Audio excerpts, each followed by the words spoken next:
On va donc définir proprement on va définir proprement la notion d'intégrale d'une fonction quelconque. Et on va voir tout d'abord une définition qui est très très formelle, très très précise, qui est celle que vous trouverez dans tous les livres sérieux, mais qui est un petit peu difficile à manipuler, donc on verra une caractérisation qui sera plus simple à manipuler. Alors on commence par la définition vraiment très rigoureuse. On va se donner f une fonction, alors il faut que la fonction soit définie sur AB. On va dire que f est intégrable sur AB si et seulement si, pour tout epsilon strictement supérieur à 0, il existe deux fonctions en escalier e- et e+, situées de part et d'autre de f, donc telles que f est comprise entre e- et e+, et telles que l'intégrale de e+ sur AB moins l'intégrale de e- sur AB est inférieure ou égale à epsilon. Pour reprendre un petit peu les dessins précédemment, ce que ça veut dire, c'est qu'on peut approcher cette fonction en rouge par une suite de rectangles là qui seraient tout le temps situés en dessous. Donc ceux-là, ils ne marchent pas. Hein. Il faudrait vraiment que l'air en gris ne dépasse pas l'air en rouge. Et on va pouvoir faire la même chose au-dessus.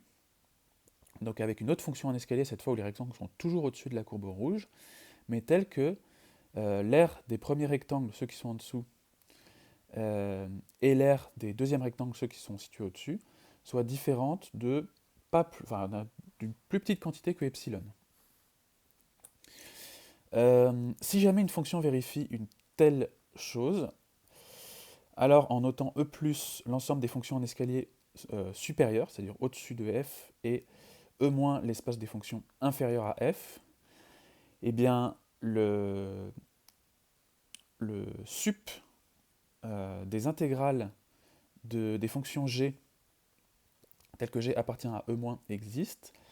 L'infimum des intégrales des fonctions g, telles que g appartient à e plus, existe aussi. En fait, ces deux quantités sont égales.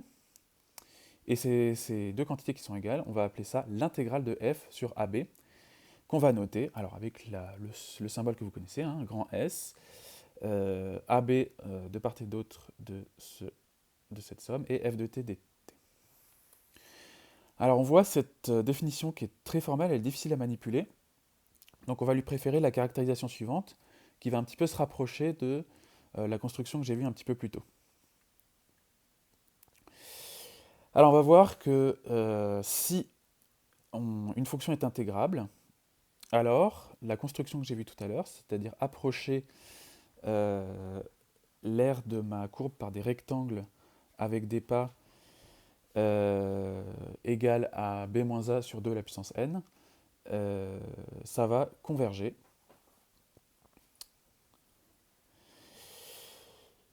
Et donc si f est intégrable, la limite de la suite, alors c'est cette suite-là, la somme pour k en 0 de 2 à la puissance n-1 des f de a plus k fois b-a sur 2 à la puissance n fois b-a sur 2 à la puissance n existe et est finie.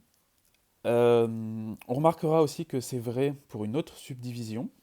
Donc là, j'ai pris une subdivision avec des pas de taille b-a sur 2 à la puissance n. C'est vrai aussi si je prends des pas de b-a sur n. En fait, ça marche pour n'importe quelle subdivision tant que le pas tend vers 0. Donc en fait, on a équivalence entre le fait d'être intégrable, le fait que la limite de cette suite-là existe et est finie, la limite de cette suite-là existe et est finie, et dans ce cas-là, les deux limites qu'on a vues là, elles sont égales, et en fait, elles sont égales à l'intégrale de a à b. Alors cette proposition-là, on va l'admettre, on ne va pas la démontrer, c'est assez technique, et c'est pas forcément très utile. Je vous donne juste la proposition parce qu'en fait, à partir de maintenant, on va se servir de cette caractérisation. C'est-à-dire que on va dire que f est intégrable. Quand on va supposer que f est intégrable, ben on va dire que soit cette limite existe, soit cette limite là existe, et on ne va pas partir de la définition formelle qui est un petit peu compliquée. Quelques petites remarques. Les deux sommes là qui sont au milieu et à droite, c'est ce qu'on appelle des sommes de Riemann.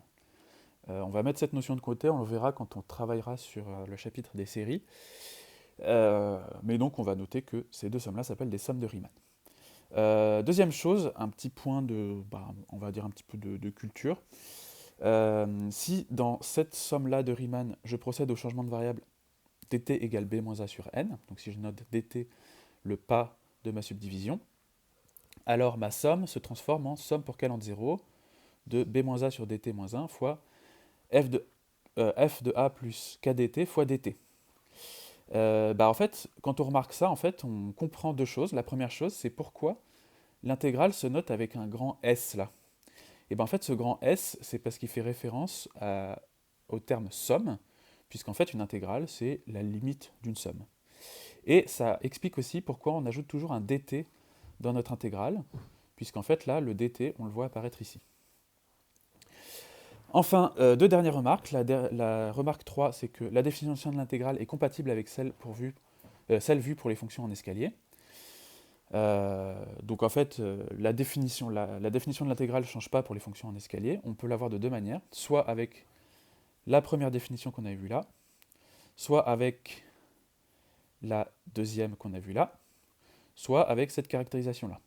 Et en fait, ces trois quantités sont égales à chaque fois. Donc la définition de l'intégrale d'une fonction en escalier, on peut l'avoir de trois manières différentes.